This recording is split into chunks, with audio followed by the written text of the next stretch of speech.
Hello, welcome to Framework. I am Al Schwartz. With me, as always, is John Bernard. Hey, how you doing? Happy morning. Happy Hey, good to morning. see you. Yeah.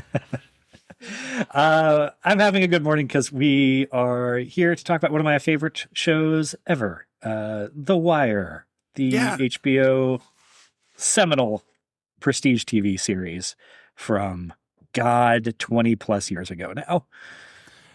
What is it? 2002? Is that right? I believe so. So we're talking about the first season today, and the first season is very fresh off 9/11. Yeah. Mm-hmm. And man, it's you know, in many ways it hasn't aged that much. In a lot of ways it still feels very fresh. The quality of the writing, the way it's filmed, the all that stuff, it's very good. But man, a lot of pagers popping up here. Man, there's a lot of signs of the times. Well, so that's the thing, is that this is a show that was made in the early 2000s, drawing heavily off the experience of David Simon, a veteran crime reporter for the Baltimore Sun, and Ed Burns, who was a veteran police detective for the Baltimore Police Department, and his cutting edge investigations from like the late 80s Right. and Right. possibly early 90s. So already in around the year 2000, like the technology is a bit outdated, and that's also partly like by design of They're using the old drug tech. dealers Yes. are using older technology, specifically because it's harder for the police to track it Right. at that time. Precisely. Now, that's the thing that feels most dated about it. We are in a completely new world of smartphones and constant surveillance. I feel the systemic rot is still very modern, though. Oh yeah, thematically, this is all on point, and it is. That's another weird thing. Maybe it's better saved for like the end of the run, but when this show wrapped up in 2008, at the beginning of the Obama era, Mm-hmm. it did feel a little bit like, oh, it's of a more, this is of and about a more cynical moment of American culture and politics. Uh-huh. And now it's circled back and seemed like, actually, no, it was dead on about absolutely everything. And maybe there was a brief, like, sort of reprieve or moment of optimism that does not feel as well founded today as the very, very bleak assessment that The Wire had in 2003. So yeah, this is sort of a famous downer of a show, but more than that, even I would say just one of the great shows at this point. Like just canonized, revered, understood to be one of the greatest achievements in television. This is not a Yes. situation like The Shield, which is the last one of these we covered, which is pulpy and has massive cult fan base. This is like Mount Rushmore of TV by most critics. I would say this is kind of acknowledged greatness. Yeah, I think to a lot of people's minds, particularly, I mean, we are of an age where this Yeah. stuff was hitting us right in our TV watching primes. But Mm-hmm. I think, to my mind, to I feel, it's really kind of comes down to The Wire or The Sopranos for the best show ever. You don't have Deadwood in there? You don't have Deadwood in there at the 1-2-3 punch? Deadwood's my favorite, but it's not the best.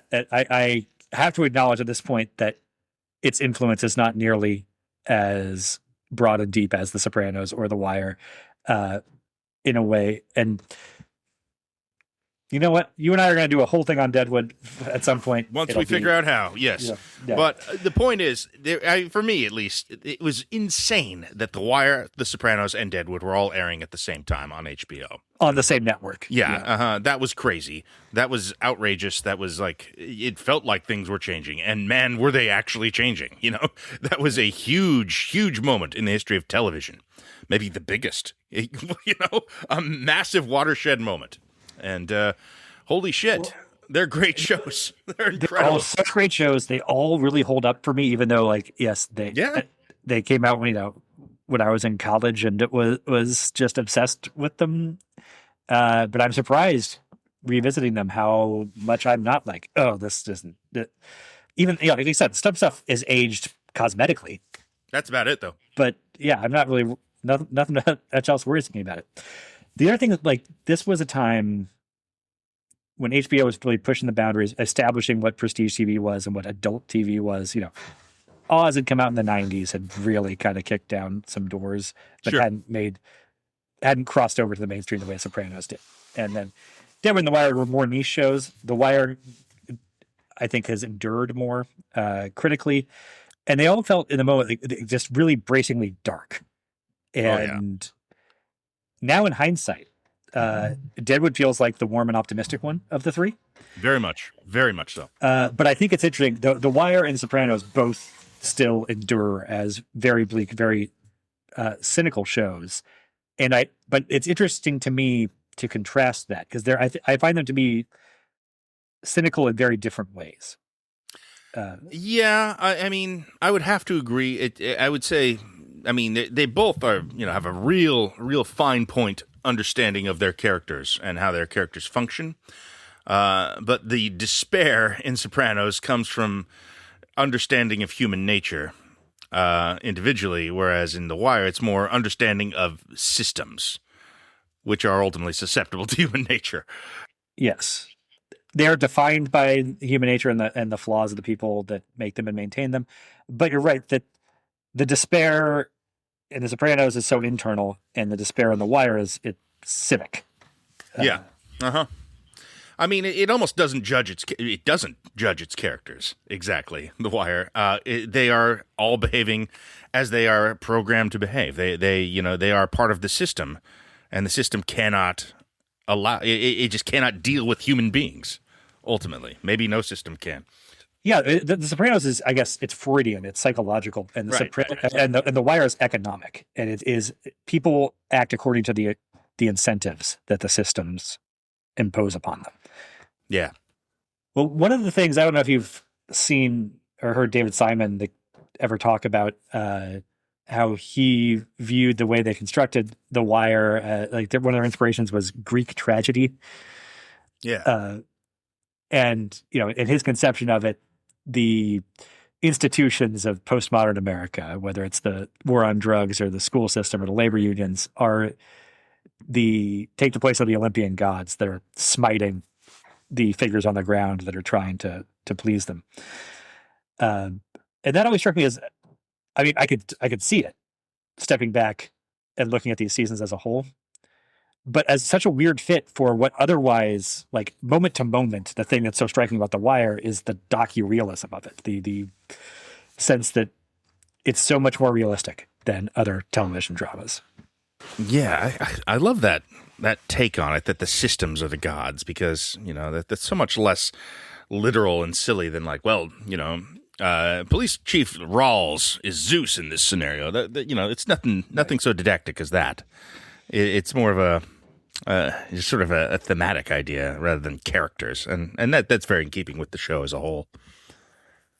Well, yeah, in the sense, I mean, of the heroes, I mean, we can put air quotes around heroes for The Wire to some extent, but that they're doomed. That No, sure. Their fates are set. They're not allowed to succeed within this system. Mm-hmm. Well, the thing is, doom does not necessarily mean that they're going to be punished and sent to hell or whatever. Like, I mean, that may well happen and does for some of them, but like, that's how McNulty views his fate in this season. But more than that, though, it seems like that their goals are ultimately futile. Like there is no winning.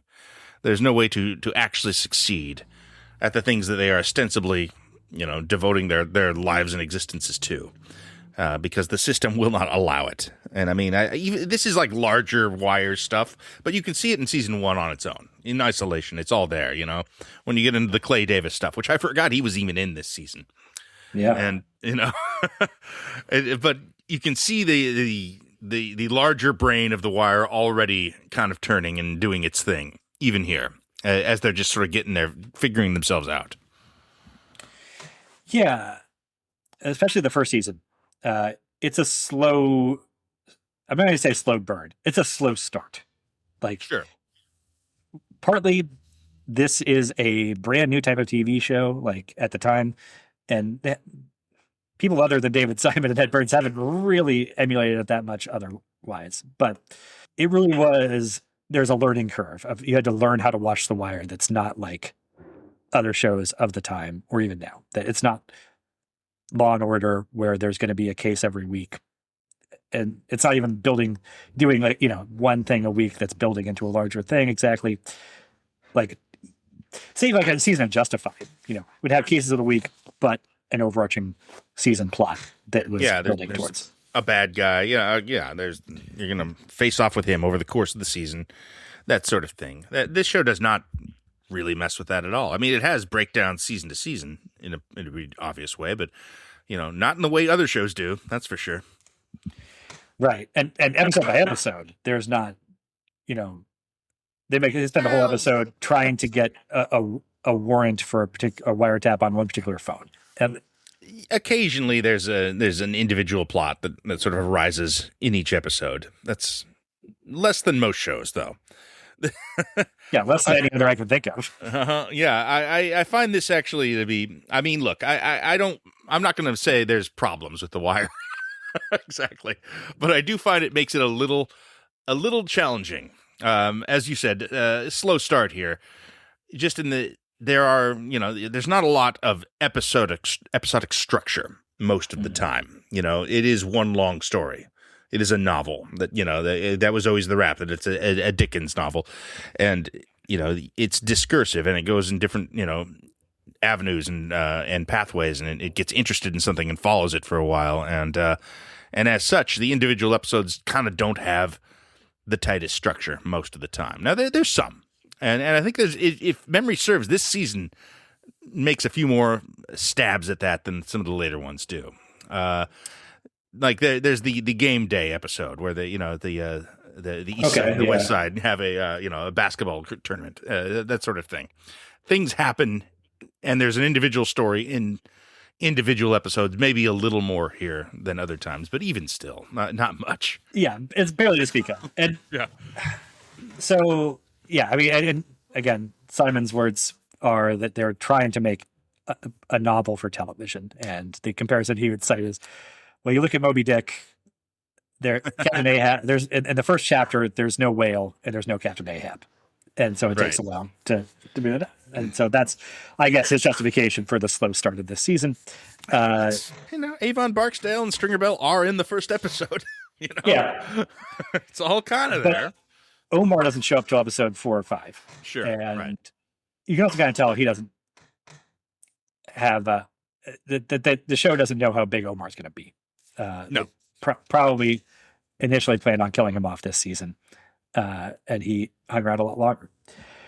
Now, and figures somebody like Prop Joe will turn out to be very important, right, to the overall arc of the show. Does not show up until that game day episode, which is episode 9 or something. I believe so. And he's a very small figure. Yeah, only thing he does this season is that, and he ends up being huge. Mm-hmm.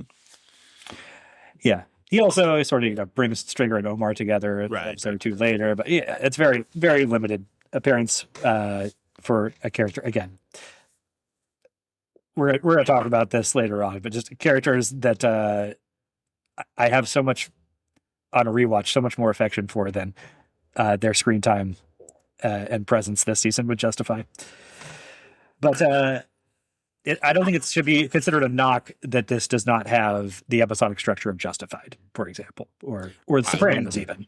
I wouldn't want it to, but it's its very own thing, and it takes some getting used to and adjustment. That's all. Like Deadwood doesn't really, except it does, because every episode is a morning to night day in the city. Like it has that structure at least. Like every show kind of has their own version of how they handle this. Sometimes I think, I don't know, I would say a show like Buffy the Vampire Slayer, probably one of the most influential shows of all time, is kind of the model for most shows now, where you will have a season arc broken up into individual stories per episode, and they're moving stuff around on a whiteboard. Says, okay, that's kind of the idea. That's what a Justified season structure is. Right. A big bad that's overarching with monsters of the week or cases of the week, and that is, I think, sort of a platonic ideal for from the studio side of television. For most shows, honestly, the structure of television allows really well for that. It's a wise way of structuring your show and telling a long story over several hours. Unless you're The Wire and you can pull off this novel for television thing entirely. And like the only like drawback to that I see is it really the first couple 3-4 episodes of the season. I don't know. I mean, I guess they're the worst of the series. Maybe the season 5 has some jankiness to it that it's hard to assess, but they're the slowest. They're the hardest to get into, even on a rewatch. And because they're still just introducing it. There's so many pieces to set up. And the show will make a case through its voice of wisdom, Lester Freeman, and its opening epigrams that all the pieces matter, and makes good on that. That is a promise. Like this structure totally fucking works. Oh no, And I will contrast that with other later series where the knock on them, say some of these superhero shows or Star Wars shows or whatever, where the knock on them is that they are an 8-hour, 10-hour movie or whatever, that then are chopped up, and it feels kind of arbitrary where the episodes get chopped up from. And they are not handling that structure as well as The Wire is. I don't know that the writing room for Miss Marvel had quite the rigor that went into The Wire, per se. But even something like Westworld, I think, kind of is trying to do this and not succeeding. It's failing to deliver on the promises that the difficult opening allows. Westworld, it might peak in the first episode, honestly. Yeah, it's hard to say. And it's the sci-fi conceit there is so strong that it's kind of a different beast. I think every show starts, it has to teach you how to watch it, every single show. Even Deadwood, a show I love. It's like comfort food at this point. Those first few episodes, you are getting your bearings. You are, trying to figure out how to watch this weird Shakespearean Western and the way they're talking. And, wait, so Al's not the bad guy? You have to figure shit out there, too. This is no different. Well, I mean, this was maybe one of the more challenging ones to ever do it, but no, I agree that there are no two better examples of a show needing to teach you how to watch it than Deadwood and The Wire. And also, no two examples of it being totally worth it to put in that time and learn it. I mean, I think that the language of Deadwood is harder to parse and get a handle on than the, urban slang. The conversation. Well, that's that. I mean, now I'm totally versed in both of them. Everything they say makes total sense. Of course. When Strayer, says in the first episode, Ronnie Moe got 2-2-1 this morning. I'm like, well, yeah, of course. What else would he say in that situation? And it explains the situation perfectly. But I'm sure the first time when I was 19 and watching it on a DVR, I was like, well, I have no idea what the fuck he just said. Yeah, that's definitely a thing here, and honestly, I think, maybe it's my studies and college training. I find the language in Deadwood a lot easier to parse than some of this sometimes. I mean, my first time through The Wire, which putative, by the way, I stalled out in season 2. Had to come back a year later and be like, no, I didn't get it. I'm going to try again, and then I got it. But I was self-conscious about what I was missing and not understanding in this. I think it is a bit dense. It is difficult, and it's challenging in a lot of ways. And I don't think that watching other cop shows is really enough to prepare you for it. You kind of just have to watch The Wire maybe more than once, in my case, to fully figure it out and fully kind of get on board. And that is a bar to entrance. Absolutely.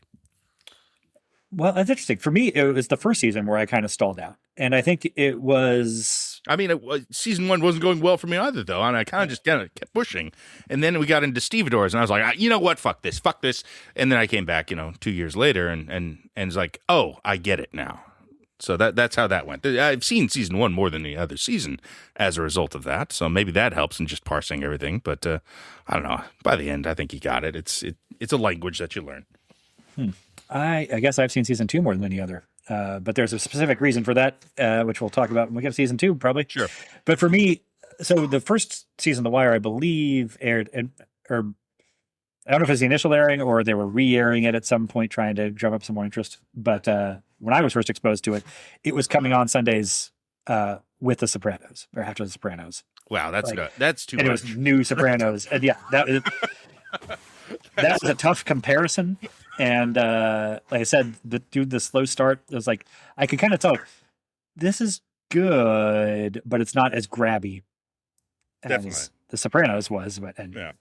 and so I think it took me a long time. Like I stalled out somewhere in the middle, and then later came back and watched the whole thing. And like I said, there's a slow start when you get to the back half of this season.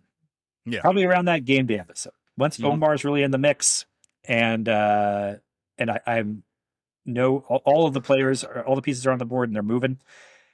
Now, from there on, it is as for me like as compulsively watchable as just about any show, like up to Game of Thrones or whatever. It's the thing. Like I did get hooked, even when season 2 starts over and it's a slow start again, but I have more bearings to begin with. Right. And more hooks. And from there, like once it's fully stood up, I find this, and I think this gets lost in some of the critical acclaim and all that, how it's an important, document of American decline, and it's almost a political object as much as it is, because it's less pulpy than some of those other shows, but it's not without pulp. And yeah, it's going for this really street level realism, and yet it is plot driven. Oh, very. Yeah. It's there's an element of this show, and I think this is why I stalled out initially, that it feels that is a little bit homeworky, and I struggle with that because I just watched it and I loved it, and it's super fun and it's really engaging, and the depth of the writing, it's so impressive as a piece of art, but it is also way more interested in communicating its civic ideas than almost any other kind of show you're going to watch, any other sort of entertainment. It is, and I don't want to say didactic, but it is very idea forward, theme forward. Like, you are going to learn about American society watching this show. And that sounds bad, when you say it out loud like that. It sounds like a chore. And I think that's what I'm getting at. For a show as theme driven as this is, it is also way more watchable and plot driven than I would expect from that level. I would have to agree, and I think that maybe counterintuitively, the reason for that is that the characters all work. It's that Right. You're engaged with all these people, this huge ensemble, and you kind of see everyone's point of view, and you have empathy for that, for just about everyone on the show. Like you can watch the show and be like, counterintuitively to that, I would also say, compared to the other big prestige shows you're talking about, say to The Sopranos, to Deadwood, to Mad Men or whatever, it's less character driven. Yeah, I know. Well, you know what Which it is doesn't strange, have? because the characters all work. What it does not have, and it devoutly refuses to have, is sort of this big central, larger than life character. This Tony Soprano, Al Swearingen, Draper, Walter yeah. White, Don. He's just not there. He's not present. I mean, it seems like sometimes, at least the marketing wants you to think Jimmy McNulty is that character. He is not that character. It is. There's no one who fills that role. I mean, Omar maybe is the closest, but not at all, really. He's the most larger in life, but they don't deconstruct him in the way they do McNulty. And this, okay, I guess we're doing this in our own thing. We did The Sopranos, then we did The Shield, now we're doing The Wire. Do you think of this as an anti-hero show? No, I don't. Okay, I think it is. I mean, Everyone's part an of the anti-hero. era. Every single character. Yes, it is part of the prestige TV era that's defined by anti-heroes, and I think there is some of that in its DNA, in the way that it tries not to valorize McNulty, even though he still tends to be a pretty good hang anyway. But I would say I love McNulty. I really do. Yeah. I think more than I'm supposed to. I really enjoy him. But he's not the guy. Definitely not the hero. Yeah. And yeah, I mean, just like any doomed Greek character, he's sort of the architect of everything wrong as well. even as he's thwarted by external forces every step of the way. He builds his own fucking raft ultimately. Yes. Let me circle back to that in just a moment. But the one thing I was going to say is, if there is an anti-hero to this show that fits in the mold with, I think, Alice Remington or Tony Soprano and Walter White, it would be Stringer Bell. Sure, but he's plainly not the center of the show, too. He is right. Well, not now. But again, that's also a conversation for season 3, because right now he is a villain of this season. He is the villain, probably.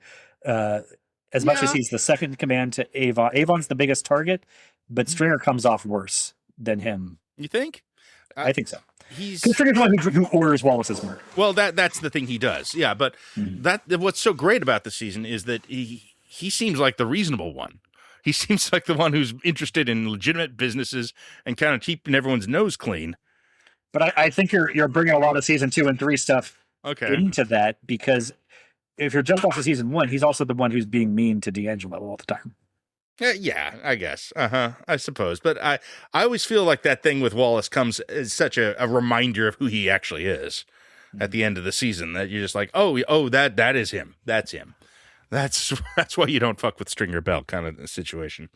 But you're right. He's plainly a drug lord of Baltimore. So yeah. A just sort of a smart, savvy one. And yeah, I guess he is the villain of the season, such as it is. But even then, I think there's a way to look at Avon and Stringer in this as being like, they are just going after the American dream, and everyone is fucking with them nonstop the whole way through, making it as hard as possible. All they want to do is sell drugs. And in this world, is that really such a bad thing? God damn. I think there's room for that interpretation of this. They're playing the game, and the game is the game. The game is the American dream, and it's fucked up postmodern way. But you're right, like, Avon is also just as responsible for Wallace's murder as Stringer is, but it's not presented to us on screen in the same way.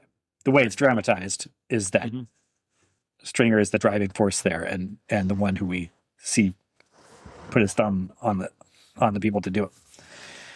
But this is one of the things that, when I'm watching season 1 now, with the benefit of hindsight, having seen all 5 seasons multiple times and coming back to it years later, I'm struck by how there are several figures that come off as more villainous in season 1, but I have such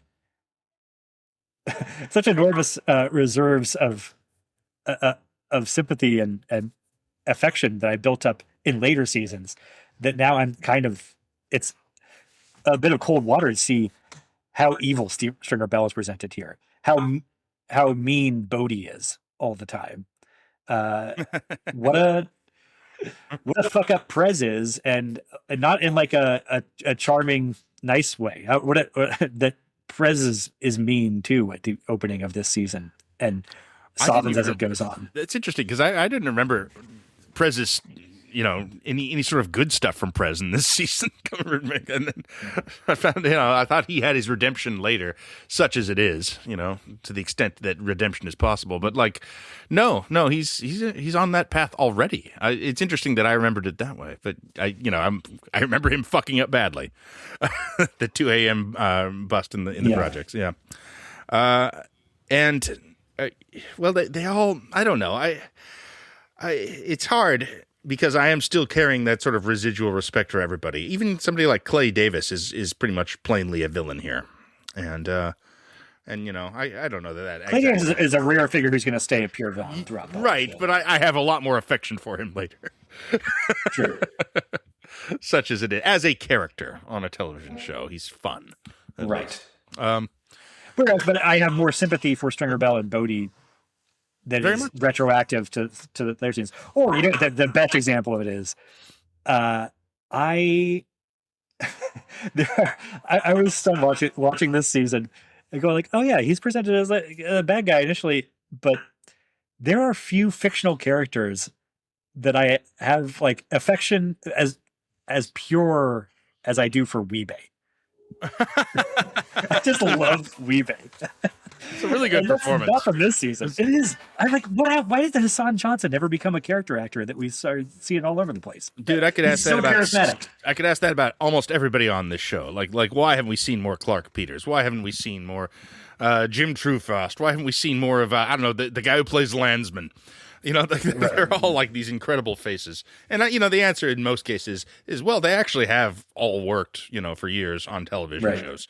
You know, a lot of Law and Order, a lot of things of that nature, Criminal Minds, et cetera, et cetera. So they're all doing fine. Yeah, the for the most Blue part. Buds, probably a lot of these people. Exactly. I was wondering, like, where the hell happened to D'Angelo, Larry Gilliard Jr., and I was like, oh, he's this gorgeous guy. He's a great actor. He's fantastic. And the answer is, well, he's worked consistently for 25 years now. Like he's always been in stuff. He's been, you know, series regulars. He's all over the place, just in shows that you didn't happen to watch because we are all balkanized in our own different silos of entertainment, and you never gravitated towards network cop shows. So there it is. They're all doing fine. Yeah. I mean, they're doing okay. I've been surprised that Hassan Johnson and J.D. Williams specifically, Weebay and Bodie, did not have more prolific careers. They worked steadily, but Right. they're not. And especially this in the rewatch, like I said, Weebay jumped off the screen to me. I was like, man, this guy just has charisma, and he does some heinous shit in this season. His But- stuff in the last episode is so fun. Oh my god, yeah, it's great. Guessing, yeah.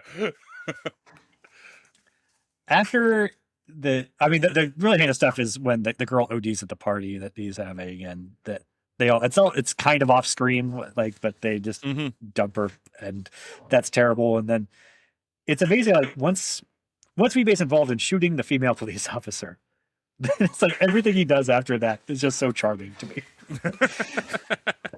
Kima. Right from, like, he becomes memed, you know, right after that, when Stringer tells him it's Amity, you get the sort of like revolving camera around him and his shocked face, and from then on, I'm just like, oh, you big teddy bear.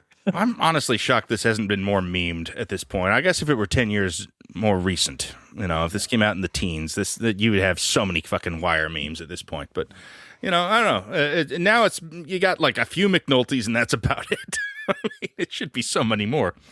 Who's the guy? Who's the one? Well, there's been a couple. There's the Weeday meme, I think, is the biggest one of him reacting there. I don't know, maybe it's one that just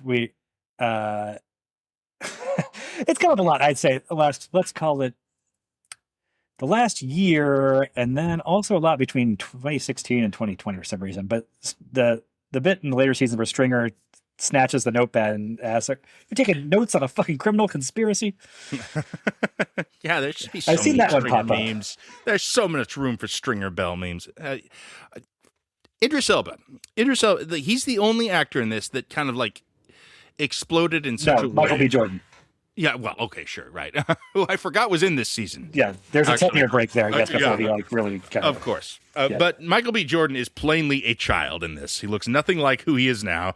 He is, you know, it's really funny to see, oh, look at little baby Michael B. Jordan. Stringer Bell. Idris Elba is a fully formed movie star when he makes this. Yes. This is his persona going forward. He's the only one that kind of exploded in that way and now has many other defining roles that he's bringing to this now. And he has obvious movie star charisma in this role, obviously. You know, it's quite plain that he was going places. But it's interesting to me the way that doesn't dismantle the show in any way, or that he still fits into the ensemble in a very natural way. And I believe he is this street-level drug lord. Yeah. Okay, let's talk about this. Mm-hmm. Do you think there's any miscasting in this show? No. Well, let me think about this. Okay. I mean, my gut instinct is no. I have two like prominent things I could throw out just for the sake of being spicy. I don't think either of them really ends up hurting the show that much, but I also think like you're not a bullseye for what I think this character is supposed to be. Right.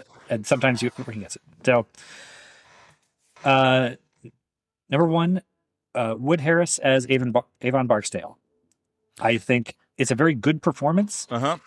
The only thing is he presents as the same age as D'Angelo to me. I And agree. he's clearly supposed to be a generation above, and and Idris does appear to be strike me as an older generation than Mhm. D'Angelo. But I think he's just not necessarily on paper younger than the character is supposed to be, but that core relationship, they need to it needs to be a little clearer to me visually. And I think the performance just kind of overcomes it anyway, and especially in the later seasons, he gets better and better. I think, but I agree. I mean, yeah, I can see what you mean, though. He's a little bit what's the word?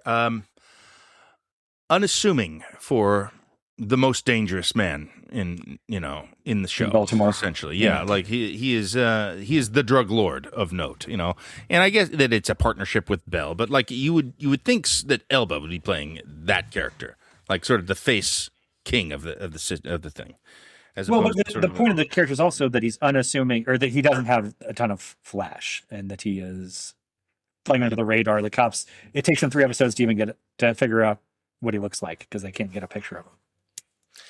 If you swap those roles, if Idris Elba plays Avon Barksdale and Wood Harris plays Stringer Bell, is that maybe make more sense? I don't know. I'm so used to them as who they are, but Yeah. I think maybe Especially the Stringer. It's so hard to picture anybody else in that role. But Wood Harris has that intelligence too. He could do that. He could play that role. I think very well. He could. He would play it differently because he would have to bring a touch more playfulness to it. Mm-hmm. Because that's what he has inherently. That I mean, and I'm not saying Elba can't do it, but he's not doing it with Stringer. Stringer's about one of the least playful characters in any form of fiction you'll ever see. I mean, I don't want to quibble with two great performances. Exactly. Yeah. I think they're both wonderful. I know. Yeah, I'm also never- not advocating for recasting because I No. think you have a lot more room to do worse than better. Yeah.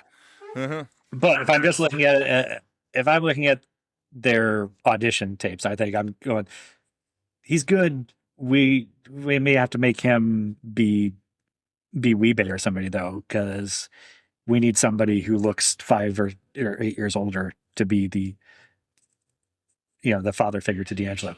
He does feel like an older brother. He feels like an older brother to D'Angelo. He does. Yes. I would have to admit. And the other one that I think, in hindsight, it is McNulty himself. No, I can't get with you on this. I cannot get with you on this. I disagree. I think Dominic West does some great work with the Balmer accent and all that. Some of the best I've I ever think- heard from a British actor. Yes. I think he's just a touch too movie star handsome, and I and know also like built like a superhero when you get into some his sex scenes. I do not When the character's envy, supposed to be a total mess. right. I do not envy the costume designer who had to make him look rumpled. But Right. but even still, he looks rumpled so well. He has this incredible jawline and 5 o'clock shadow. He's a remarkable person to look at on screen. And I think the performance is great. I think this is the defining Dominic West performance. It Oh sure, but completely changed what I thought of him as an actor. but there's nothing else like on this side of the Atlantic. There's no other competition for a defining Dominic West performance. Was it a Jigsaw and Punisher Warzone? Your point is taken.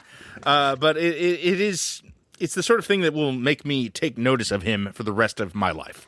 Anything he makes, I'm going to be like, oh, hey, it's McNulty doing a thing. And that's, I don't know. I guess that's true of most characters on The Wire. But True. I mean, Omar, obviously. yeah. You're never going to see Bubbles and anything else and not think of Bubbles. But it's just such an outlier in Dominic West's career, which he plays a lot of, sort of upper class British people, a lot of villains, a lot of people who do have their shit together. That is what he exudes. And I think that he pulls this character off and makes him, for me, a bit of an icon. It is remarkable stuff. I love this performance. I think it is a sort of intelligent casting, actually, that it is against type in a good way. I mean, who would you put there? Like, what kind of?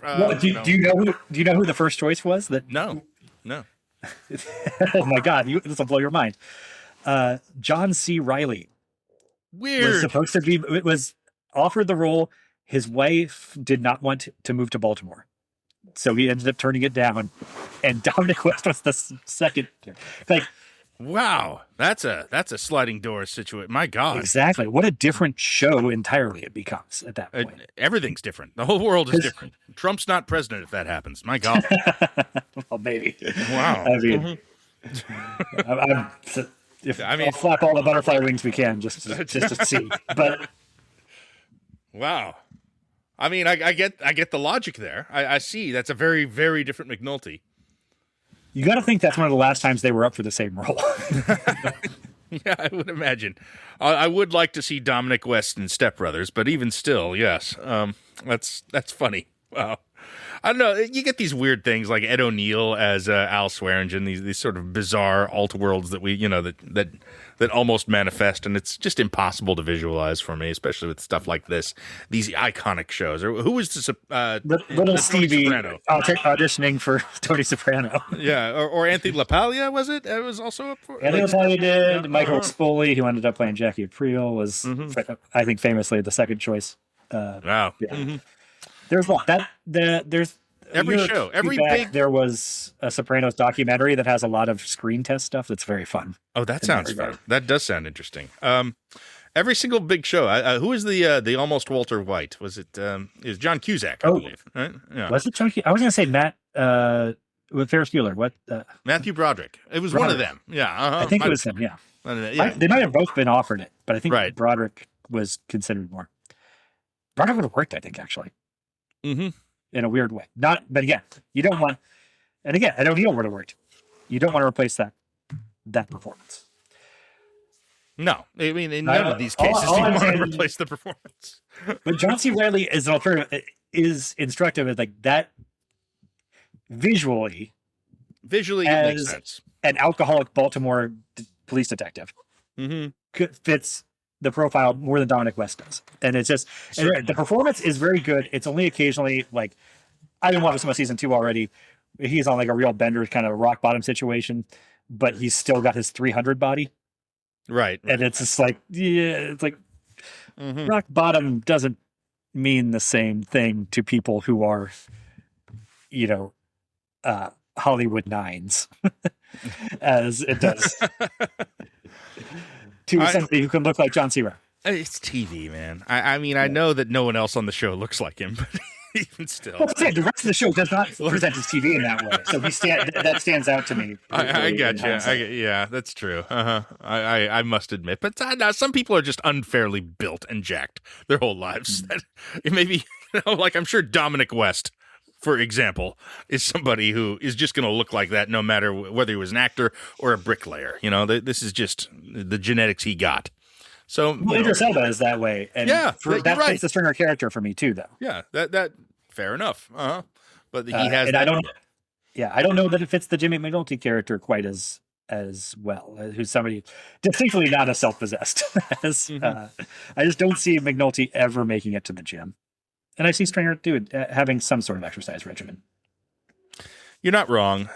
It is something I will allow for when I'm watching things, even something with the verisimilitude of The Wire. I'm used to it at this point, Sure, that verisimilitude is so much that I can nitpick these really individual instances because otherwise it is the most immersive, realist portrait of Again, it's kind of a period piece now, but was a contemporary, aspiring to a level of journalistic detail that most shows that set in contemporary America do not aspire to. Yeah, I mean, you're not wrong. On the other hand, it's just one of those things, where no, I'm not changing my McNulty. I'm very happy with the McNulty I have. And I've accepted the weirdness of how he's built. It's fine because I love McNulty. The fuck did I do? It's too much fun. It's too much fun for me. And he's one of the fun characters on the show for me too, which, is not everyone on this show is fun in the way McNulty can be. That's maybe a later season thing too, a little bit. But true. You know what? Here's speaking of the fun characters on the show. Yeah. What is a remarkable, I think, sort of kind of structural decision that works so well is you take the character of Jimmy McNulty. He's the roguish police detective who's still kind of, he's plays by his own rules, charming and fun. Mm-hmm. And you think the natural thing to do there is pair him with a Lester Freeman type, who's more buttoned down and all, or a Daniels perhaps, and yet his actual like partner within the department is the Bunk, who is the most purely fun character on the show. Yes, Who's just as big, like has a lot of the same character flaws as McNulty. Like they don't actually strike that. I mean, other than being the classic black and white cop partners, they have a lot of the same personality flaws, and in fact are enabling of each other in some ways. I can't believe that works as well as it does because those guys are just so charming together, and Wendell Pierce especially is just, goddamn, he is a ball of charm no matter who you pair him with on throughout the run of the show. He's on fire, man. What a performance! What an exceptional piece of acting work. And yeah, Bunk is a favorite for everybody who watched this show. It's just such a balm to have a character like that show up after you've been dealing with the shit in the projects for so long, and watching children kill each other. You can be like, oh, Bunk has a funny perspective on it. Thank God. And I do really appreciate the all levels of cop that they give you in this show. Like every single way of feeling about the police is respected and kind of given voice here. You got, I don't know, at least a dozen cop characters, and each one of them has sort of a unique version of approach to the work. And it covers the entire spectrum of how we feel about cops in America. It's really impressive. It's really impressive stuff. And Bunk's probably who we hope for most of the time, I guess. Well, I guess in a vacuum, we'd want Lester Freeman to be our cop. He's probably sure. Yeah, but but Bunk feels about the best we could hope for. Yeah, most days. Okay, we don't. On the cop end, who's a contrast to me for the Bunk is Herc, and because yeah, okay. I in get the way you. that He's an unlikable Bunk, basically. Yes. Well, these are two guys who are not interested in reforming the system or rocking the boat in any way, in the way that McNulty or Daniels or Freeman in their different ways are interested in trying to shake the trees and make change within the system. Yeah, and they stand for something, right? The Bunk has some integrity. The thing about Herc is what he demonstrates to me is what Daniels talks about at the end of the season. He's lecturing Carver about Herc as a type of cop. His work is going to be defined by what the tone his superiors set. Yeah. He is going to go along to get along, and if the system is corrupt and he's in a unit with other people who are being abusive, he is going to abuse the shit out of the citizens. And if he's has a good boss with Daniels and is in this detail that's doing pretty good police work, he's going to do some pretty good police work, and he's not going to. He's not going to be as good as Daniels, but he's going to be better because of Daniels. Yes. Yeah. That's an amazing really scene, by the way. Dirt. That scene with Daniels is extraordinary, by the way. That's such a good piece of writing. I forgot about that entirely. It's spectacular stuff, and that feels right from the heart too. Yeah. Yeah. And the Bunk is more of his own person, and he's going to do the work and his work professionally at all times, I think, no matter who his boss is. But he's never going to challenge that boss directly. Yeah. Yeah, not in the way McNulty does. I mean, the specific detailing of each cop in this is really, really on point. It's really spectacular stuff. I like that there's a difference between Herc and Carver. They are, I'll admit, kind of my least favorite major recurring characters on The Wire. I've kind of just had enough of them most of the time. But I really do appreciate that the way that their stories kind of diverge. I think that's really, really impressive stuff. That is a larger Wire picture kind of thing here. In this one, you only get the faintest details of it. The slight beginning of that sort of thing. Yeah. But they're thing one and thing two in this. Yeah. In this season.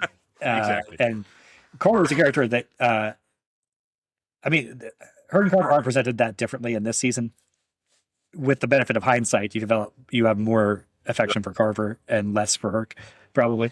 But in this season, they're presented. But the other thing, but they are a step above the absolute shit cops that they get saddled with at the beginning, which I think is totally useless drunks. Yeah. The hunts. I think that's kind of cool. Yeah, you get all types show up here. That poor guy playing the mustachioed alcoholic cop. What a thankless role. I love that scene with him just considering throwing himself down the stairs. That's good stuff. Or even like Santangelo, the other kind of hapless Right. homicide cop that gets into them. And then later we'll get what's the guy? He dies suddenly. He's a producer on the show, but Ray Cole is the other one. Sure. He gets the first sort of Viking funeral on the pool table scene. One of the great moments in The Wire. Yeah. Is that 2 or 3? It's 2, right? Might be 3. It might be. I think it might be early in 3. I think it's early in 3. But just the presence of those guys, the way that the show is kind of, those guys don't have huge amounts of screen time on the show or anything, but The Wire is sort of scrupulous about establishing that not every detective in the homicide unit is especially talented. Like they're not like, they can't all be Bunks and Kimas and McNulty's, Mm-hmm. Even a character like Rawls, I think, is given, like he's not purely just an asshole obstacle, problem. He's pretty close actually, but even still, like there is a unique perspective for literally every cop here. Everyone is approaching this in a different way. I mean, probably the one who comes off worst is Frankie Faison at this point. Yes, probably. I don't know, but there's kind of a level of dirt on every single one of them. And it is a spectrum, a wide spectrum, maybe like probably Freeman on one side and I don't know, alcoholic mustache cop on the other, essentially. And yeah, if we're confining it to this season, if we get into like the 4th and 5th season, there's a couple of just purely bad cops. Sure, that'll be of course. introduced later on. Mm-hmm. But absolutely, and we'll get a Bunny Colvin in there too. So there's how fucking great is the episode after Kima gets shot for Rawls specifically, but like. Well, man, anytime that you put what's the guy, John Doman, is that his name? Mm-hmm. You put him on screen, and I'm gonna have a great time. I love the way they write for him. It would feel a little bit silly coming out of a lot of actors' mouths. Not him. He's perfect. He's so much fun. He feels like should come from like a Christopher Nolan Batman movie or something. Like this is where I see the influence of The Wire disseminating is characters like this.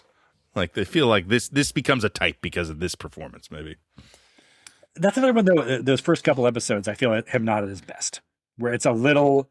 I feel like he hasn't quite settled the character yet, or the writing is a little bit overwrought when he's doing the 2 middle finger things, and he does it well. He's fun. Yeah, no, not as well as he will in later seasons. So later, like even by the end of the season, like, he becomes the anti-Bunk, where he's the mean version of him berating anybody will be entertaining.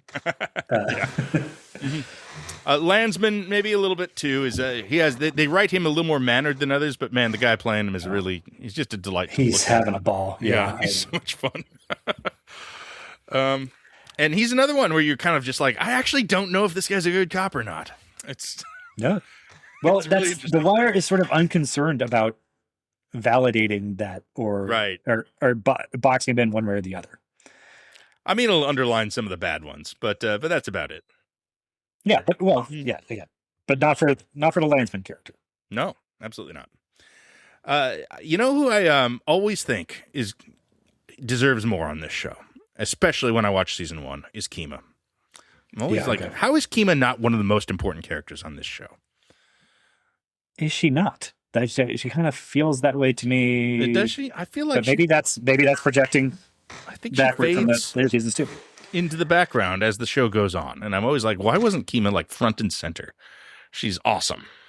She's one of the best. Well, she was in the initial outline was going to be killed in the shooting.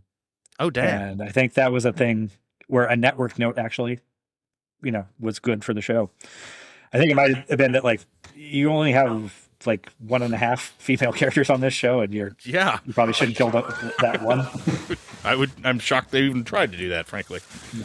And especially when they obviously had the juice with Sonia Sohn here, so maybe you see her on set for a few episodes and you're like, well, we can't get rid of this character for fuck's sake, I mean, well, this character had the potential to be like an Aaron Paul situation. I would think then, like you have to keep this actor around because they're so on fire.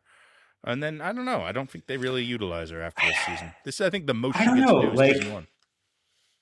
I don't know. We'll rewatch it. Probably, yeah. We'll keep an eye on that. Yeah. I think probably that The Wire, as structured, doesn't have the same room for a Jesse Pinkman character. No, there's 37 characters or whatever. Exactly. Yeah. To the extent that anybody can just catch fire and get risen in prominence, like Omar took up that real estate too. True. So I don't like, even if they wanted to highlight Kiva more, you can't bring her up to to Pinkman levels of like co-lead, because there just aren't co-leads that way. There aren't leads in that way. Right. But you could have done as much with her as you did with Prez, perhaps. You could have found a way. I would guess that she has similar amounts of screen time, but Prez is an anchor for season 4 of an entire side of a plot line in season 4. The way that you're right, Kima never will be again, because she's a cop. She's somewhere between McNulty and Bunk, that she's going to raise a little more rabble than Bunk will, but she is ultimately kind of a good soldier. And that's, something also that The Wire maybe doesn't monologue about as directly as much, but has an eye on that. As a woman in this police force, she doesn't have the same freedom to rock the boat that Jimmy does. Yeah, that's a fair point, and something that, they don't even really take the time to articulate, but is plainly part of the thing. Yeah, that she has to prove herself continuously. Yeah, and not just as equal to Carver and Herc. She's got to be pretty clearly better than them to stay on a career track with them. Well, I don't know. Are there any more cops we should talk about? Daniels, I suppose. Oh, you know what? Yeah, you're right. Because I think we didn't necessarily talk about maybe an MVP of the season, but I think my surprise pick for that would be Lance Reddick as Daniels here. I think he is so fucking good in this season of TV. And I'd forgotten about it, honestly. Just rewatching it this time, it really struck me. Just I can't believe how good he is in this. He is so present in every scene. He is magnetic. He is unbelievably compelling and engaging. And this character, as written, isn't necessarily the most interesting Wire character, but man, does he have just the absolute control of room tone and an incredible amount of dignity.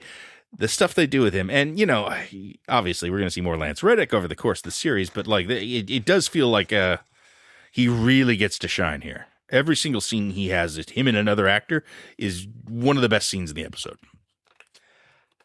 I can almost make a case that Lance Reddick is another case of slightly miscast, because he has so much of that gravitas and intensity of it that it almost feels like he has to be working against Reddick's power as a performer, because Daniels as a character is not that powerful and is defined in so many ways by not being able to move the bureaucracy above him at all, and having to constantly tell his underlings, I don't have the money for that. I don't have I don't have the juice for that. Blah blah. And can almost be hard to believe that Lance Reddick can't move mountains, but just by the force of his stare. I can kind of see where you're going there. I mean, you would want to get rid of Lance Reddick, though. No, in none of these cases am I actually advocating for recast. I'm just saying. He might be too good of an actor for the role as it is on the page in some ways. I mean, yeah, in theory, none of these characters should be notable or memorable or distinctly movie starish. None of them should have the gravity of a Lance Reddick or an Idris Elba. Yeah. But you know what? I'd kind of rather that all of them are really interesting. I'd rather all these people are deeply compelling to watch, even if it isn't as thematically on point as it could be. I think it is important for just how you engage with the show. That you have extraordinary actors saying these great lines. I think that is an obvious good thing, even if it does undercut some stuff. And it's sort of the Dominic West is too handsome thing again for me, which is like, so what? I need that. I need that in some ways. Yeah, it's not the worst thing, obviously, and it doesn't really drag you down the show at all. Sometimes on your fourth or fifth rewatch, this guy should be more show boring. You back. I just notice things differently. Look at it now, like, oh, the way these guys, some of these people, I don't know. Again, the show is still mainly defined by how realistic it is and how compared to other shows, and so I'm also getting sidetracked now, thinking about MVP of the season. That's such a tough. It's tough. Yeah. So I think there's a couple of candidates. I don't think Lance Reddick's on my list. No, I think it. Fair enough. I don't necessarily need to lock him in, but I think he's a real contender for me. Okay, another one is Andre Royo as Bubbles. Yeah, that's the other big one. That's definitely my other big competitor there. He's amazing. That's an incredible performance. The amount of stunningly authentic empathy. Yeah. Stunningly authentic. Yeah. And the empathy, just a big open bleeding wound. That guy, just impossible not to love that character, even as he is really unlovable in many ways. And it also, this is probably going to come out a little after we do an episode on the Fisher King, where we're going to talk too about sort of the inherent traps of doing ennobling a homeless character, and they're making him like Bubbles is clearly like about as intelligent as any of the characters on the show, but it doesn't like tip over into like, oh, he's got it all figured out somehow. Like just the line I love that McNulty has to him about is, "Hey, Bubbles, sometimes I've been wondering, you got all this wisdom. How come your life's so fucking hard?" And Bubbles goes, "I know, I've been thinking about that myself." But this moment in the last episode after he's relapsed, he's got back with his buddies. And he just spies some metal rods on the top of a truck and he's like, hey, and it's like, oh no, oh man, oh what a tragedy! It's just too good to pass up. Yeah, it's just the mundane tragedy of Bubbles is so powerful, and yeah, I mean, obviously, you could make the argument that this actor is overcast as well. Like this guy shouldn't be as sympathetic as he is. Oh no! I think it's fine. I think the way they thread that needle, making him sympathetic, but also, it's a performance. Not a total victim of outside circumstances. He is writing his own ticket to nowhere in some ways. As is everyone on the show, really. That's sort of the part of the thing. But yeah, for certain. He's it's a really, really quite the clinic he puts on, Andre Royo. And it's amazing when you see him in other stuff and you're just like, oh, he's not actually Bubbles. My God. I had no idea. It's wonderful work. No question about it. And a character that, wisely is, they keep bringing him back.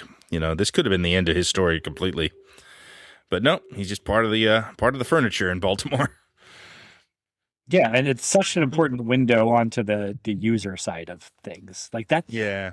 In some ways, that is mainly, one of the things that people cite on this is, it was kind of revolutionary, and the way that it did for television, what Heat did in the movies, that like, giving equal weight to the cops and the criminals, right, and being sort of non-judgmental about which side, like who's good and bad to some degree, but really getting the perspective of the users, of the drug addicts into this cop show was probably the hardest thing to do. And they do it basically entirely through Bubbles and a little bit is, Buddy Johnny. But it's inherently not a very dramatic perspective. So yeah. Making him a CI is a good way to go about it. But what's so fascinating about Bubbles is, as you learn more about him and as you see him act, you're just like, what is it that drives this guy? Like, what is at the core of him? Because it doesn't seem to be, he's not, being an addict is obviously a huge part of who he is, but it is not the core of who he is. Like there is something else going on with this guy. You know, there is a larger. He's a helper. Yeah, That's like, he's a helper. like yeah. He wants to. I mean, Mr. Rogers told us to look for them, and that's it. And that's so he's even helpful to the police. Like, I think the Barksdale organization had better community outreach, better customer service. He would have helped them out. He could have been probably, convinced to help out, Wallace and D'Angelo at least. Yeah, well, I mean, there's obvious problems with the business model. Yeah. So, yeah, of course. Beating the shit out of his buddy, I think that was the turning point, right? Yep. So is D'Angelo a contender for MVP? I mean, it's the D'Angelo season, Yes. Okay. Well, I was going to say, the other obvious candidate is Omar, but I think ultimately my vote goes to D'Angelo. Yeah. For MVP. I mean, he's particularly on not the getting fifth another time chance. through. Yeah. Because this is also this is so one thing that I look at here is like these season arcs are very contained within this show, even though but they also stretch across things and the characters. There is a turnover, but like the people whose arcs are confined to this season, you get the complete Wallace arc, you get the complete D'Angelo arc, pretty much. We'll talk about that in season 2, where he's going to appear, but he is going to be in jail, right? And there are some other things, Wee-Bey will continue to appear in jail as well, but you get the pretty complete Wee-Bey arc here with him pleading to all those murders, and.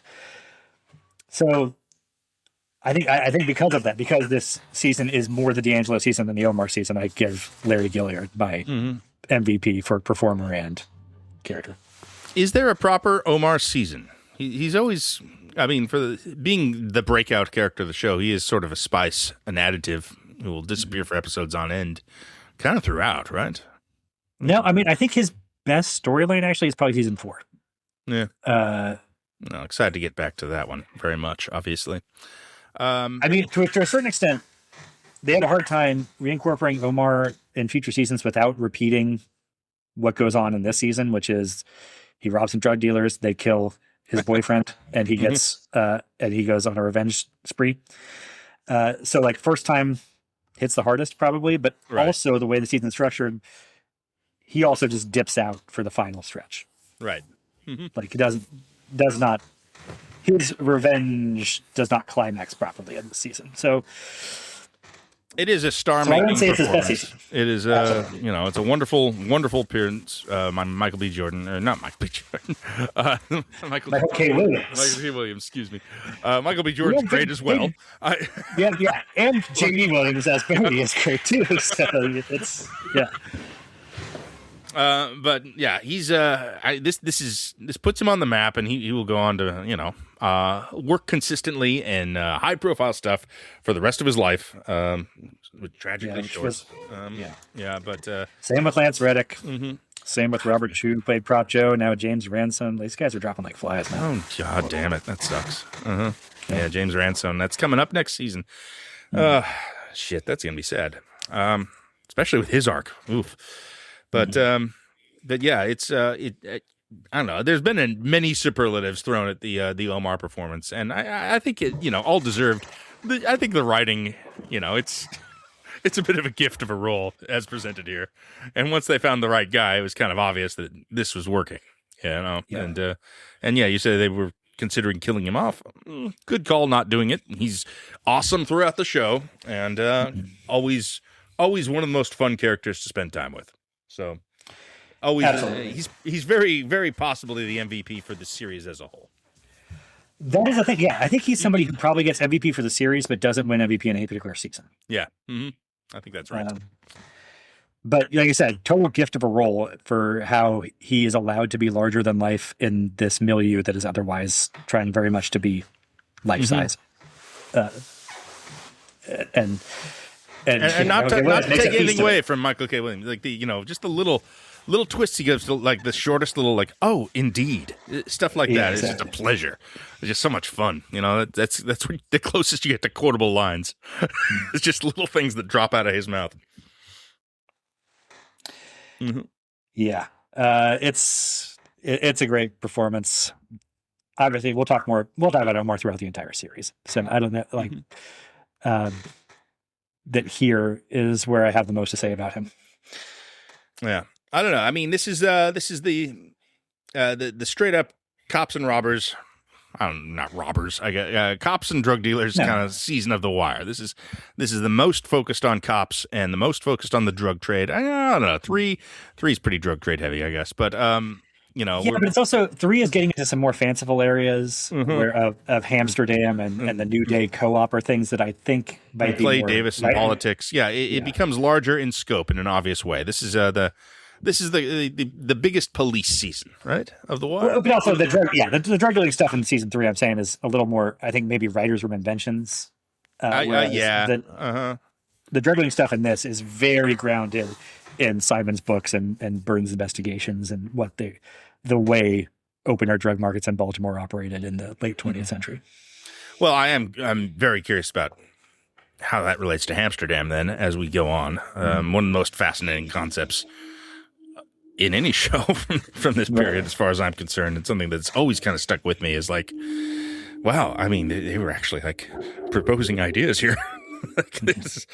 But right now this is more reportage. This is more, such as it is, and I mean, fiction is a form of journalism. I don't know. Is that too much? I don't think so. I think if anything qualifies, it's got to be this. Yeah, I mean, I almost look at it in the reverse, and it's journalism as fiction in some ways. Sure. It's taking the journalism and apply, forcing it into the structure of a Greek tragedy. Mm-hmm.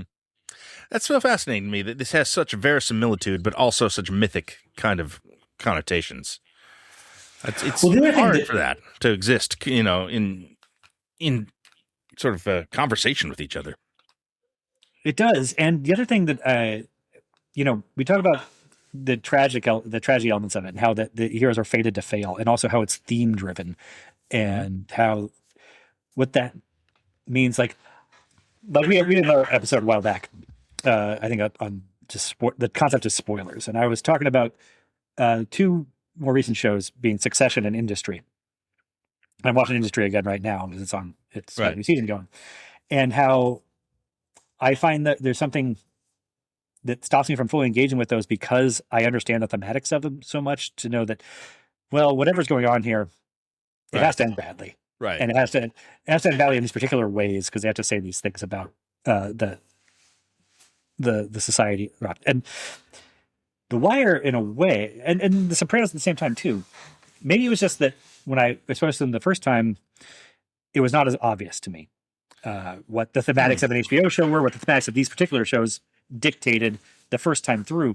But even now, knowing what The Wire's ultimate sort of ethos is, and that there can't be any happy endings here, the turns of the plot are still really unpredictable to me. It was never obvious to me who was going to die when. There are turns, especially the second and third season, where I jaw on the floor, like, holy shit, I can't believe that just happened stuff. Well, season 3, I was like, did they end the show? I know there's more seasons after this. Is this show over now? Is how the end of The Wire season 3 feels. And that was mind-blowing to me. But that also, like, that felt like that was, okay, but that's also the culmination of this tragic arc.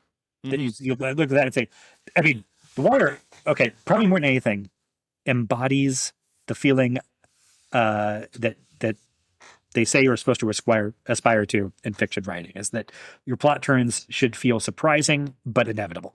Yeah, right. And in hindsight, everything feels inevitable, but I never knew what was going to happen in the next episode of The Wire, really.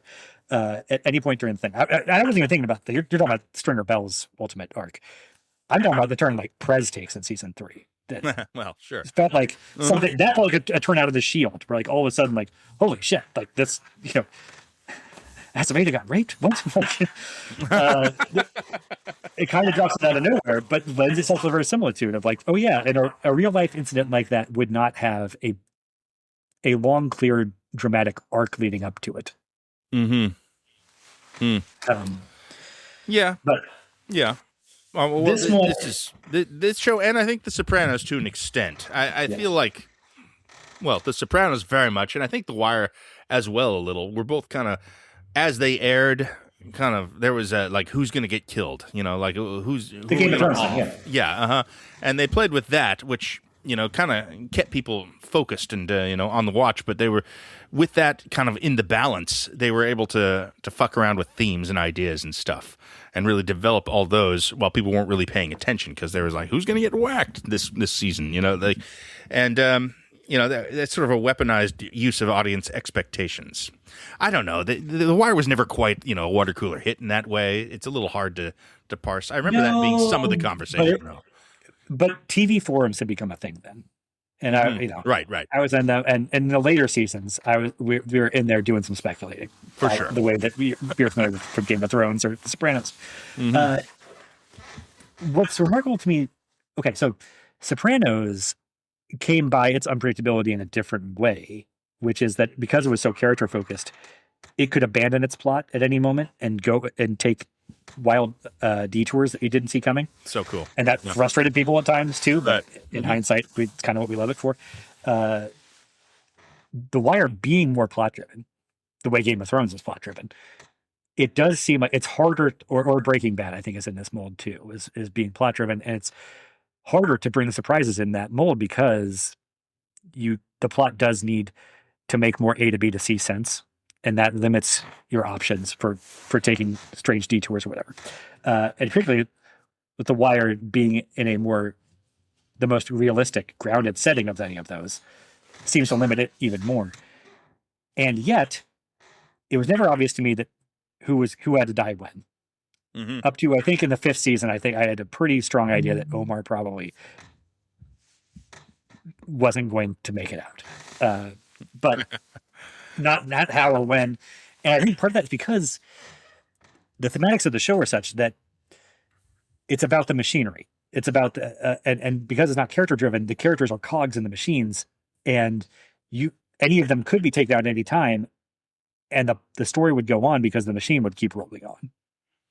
Very much so. Yes. I mean, you can be reasonably sure Tony Soprano or Walter White are going to be on the show the whole time. And this show obviously lacks that character. So everyone's fair game in a way, you know, despite how important they are to one another. And maybe that, I don't know. Again, I never thought of this as a big, you know, like who's going to get killed show, although that was obviously in play.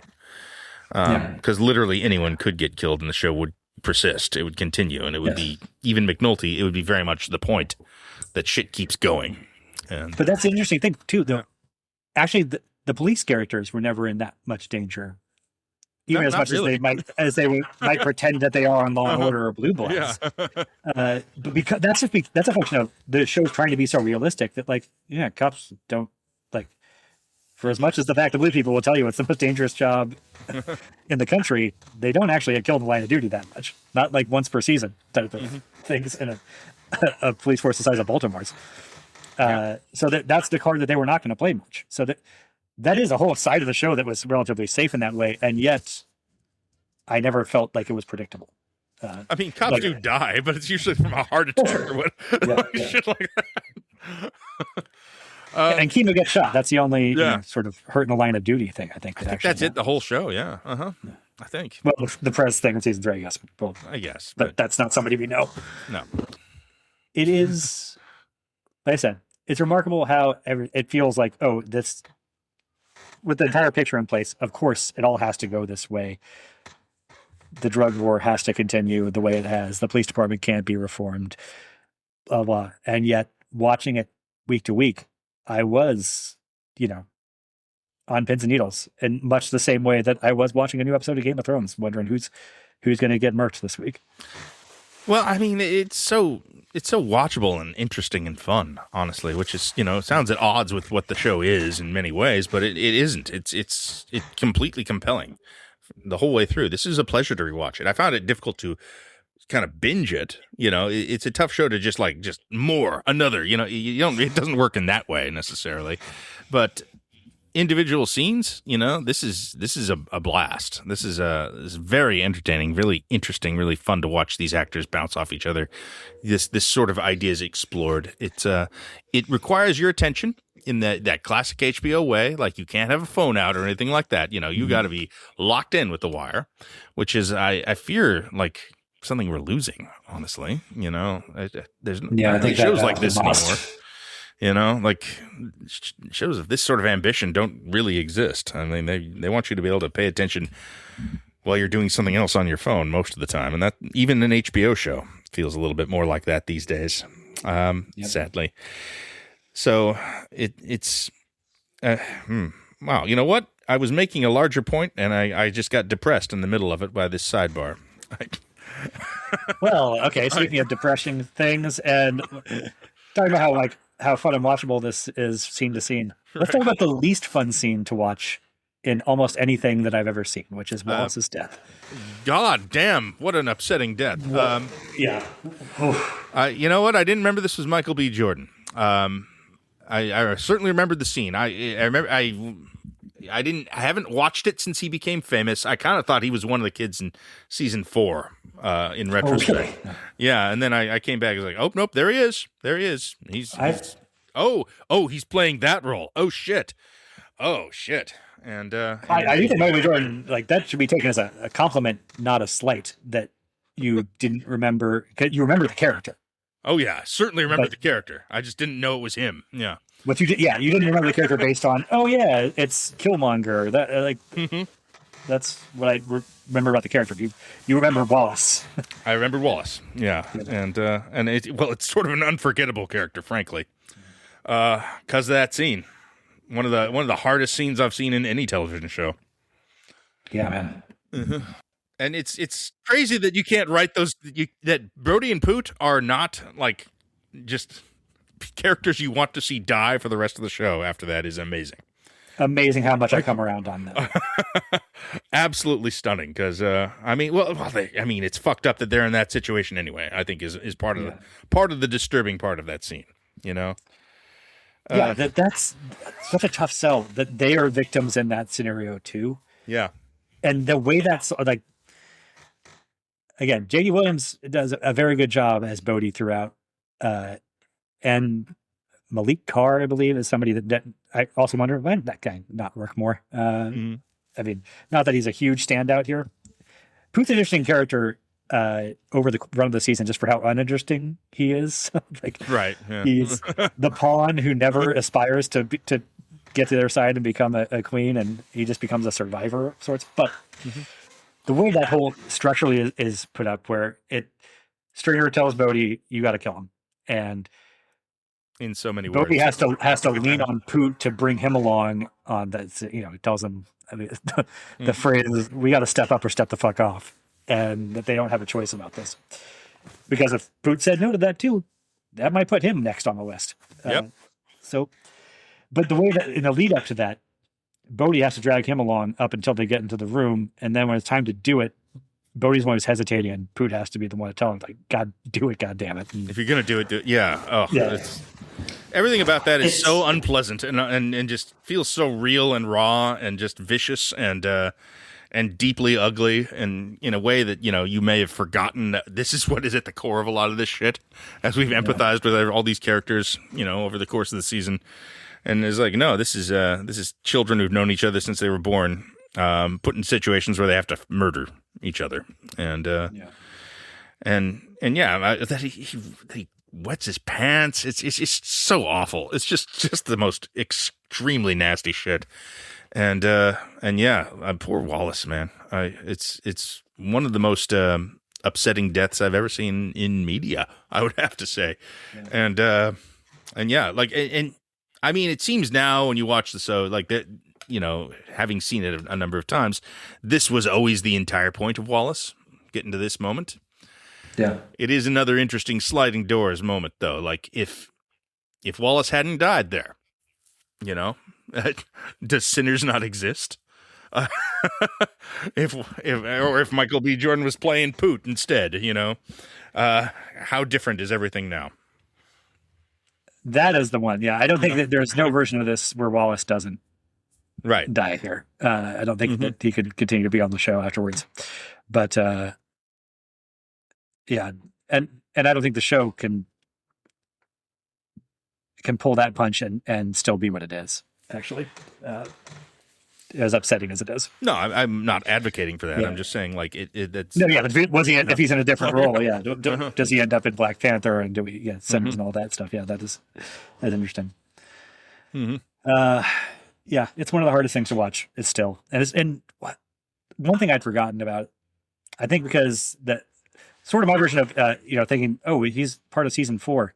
The kid stuff, I associate the stuff about kids with season 4 so much that I forgot he was like the caretaker for this whole group of it's so upsetting. Orphan children. Like, he cares so much about the little kids. Like, he's making sure they all go to school. Like, every moment spent with Wallace, knowing where his story is going, is just the most depressing shit.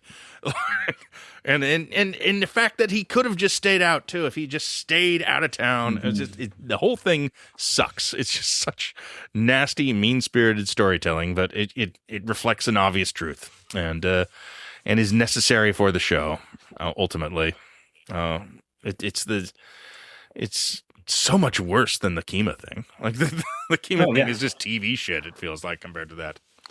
Yeah. Well, yeah, I mean, they pull the punch on they don't kill her either, but also she's an adult who made her choices, as she says, which is... yeah, I mean, he says he's 16 years old. He looks 12. He looks so young. And he becomes such a kid in that last moment, too. It sucks. It just that's all like that's all performance, man. Because like all those kids that are casted by 15 and 16, they must be 18 just for they would have to be business purposes. And he does come off, I think, purely for performance as the youngest one of the 3 of them that are all purportedly the same age. Like, that's the way the character is supposed to be. That maybe Michael B. Jordan's the MVP for this season. I don't know, man. I would accept that as a valid choice. I'm gonna stick with Larry Gillard because I think he has more screen time. He gets to straddle like. Well, most of Michael B. Jordan's scenes also have Larry Gillard in them, and then he also gets to do with the Stringer and the Wallace story is entirely about D'Angelo's story. It is an adjunct of his narrative, actually, in the larger scale of things. Yeah. Oh boy. Okay. Well, I mean, that's The Wire season 1, man. That's probably the way to end it too, because that's the shit that really sticks with you, man. That's the scene. I don't want to say standout, but it is sort of the thing that, it really. Yeah, no, it's the thing I remember with the most clarity in terms of particular scenes. That and Rawls' speech about to McNulty about how he's an asshole, and but this is not your fault, and believe me, because I would be the asshole to tell you if it were. And you do believe him. Like, what a great progression for that character. Rawls is awesome. Without really progressing him at all. Like, he didn't learn. Rawls didn't learn anything. It's just our view of him just changed. And that's what we're getting into season 2. That's going to be so much of the story with D'Angelo, or not, and not D'Angelo, but with Stringer and Bodhi especially. Okay. Our understanding of those characters is going to shift after the really heinous shit that we just ended this season on. And also quite a bit about the Stevedores of Baltimore. There we go. Yeah. Up too. We got Chris Bauer and James Ransone and some other interesting actors coming in. It's Amy Ryan. Yeah. The most controversial season of The Wire, I would have to say. Season 2. I think this is the one that divides people the most. And I'm very, very excited to revisit it because I'm not sure where I'm going to land this time. So that'll be the next time we talk about The Wire. The big one, season 2. All right. Thanks for listening.